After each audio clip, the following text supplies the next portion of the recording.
I could have reached out and stopped her. I could have dragged her out of the room, taken her away, calmed her. I didn't. I just stood there and watched while she systematically started to pound him to a pulp. Every time he brought his hands to cover one part, she would blast him somewhere else. Body, head, over and over. He started screaming, crying out, yelling for her to stop. It's the most genuine reaction I'd ever seen him have to anything in his whole life. But she wasn't stopping. I watched her ramping up, hitting harder, faster, working him like a heavy bag. He tried to swing at her, and she slipped him easily. She was on autopilot, sinking down into her training. I stood there watching for a minute. Then I turned my back on them and took my daughter out of the room. I brought my daughter to the kitchen and gave her a bath in the sink. I found that he had cut her a third time on the sole of her foot. All the cuts were superficial. I cleaned her up and held her until she calmed. I put Polysporin and band-aids on her cuts. In our bedroom, I could hear my son screaming, calling my wife horrible names, telling her he would cut her head off and fuck her corpse. After a while, I didn't hear him saying anything anymore, didn't even hear him crying out. I assumed that he must have been knocked out, but I could still hear her beating him. That went on for a long time, long enough for my daughter to drift off to sleep in my arms. I just sat at the kitchen table waiting for her to finish. Finally, she came out and sat down across from me. Her hands were swollen and red. Her face and arms were splattered with blood.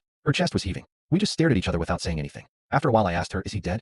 She looked back at me and answered, "I fucking hope so." I nodded. That was all there was to say about that. I understood how she felt perfectly. I felt the same. I didn't know what to do, so we just sat there waiting silently. Eventually, my wife started crying and went to go take a shower. I just stayed where I was holding our daughter. After a long while, I heard moaning and sobbing coming from our room. It turned out that my son wasn't dead. I went in to see how bad it was, and it was pretty bad. I've never seen a more merciless beating laid onto anyone, before or since. He was lying on the floor, rolling around with blood leaking out of his face, lying in a pool of vomit. His nose was squashed flat out across his face. Both of his eyes were completely swollen shut and starting to blacken already. I could see that a couple of his fingers were bent out at weird angles, and he had pissed his pants. I think he must have been missing teeth, but I couldn't see any on the floor, and I couldn't see inside his mouth. His lips were all puffed up and swollen. From talking to my wife about it later, I know now that she had systematically beaten every part of his body, focusing heavily on his legs. She told me she kicked him in the groin repeatedly until her legs got tired, and had kept beating his body long after he had passed out.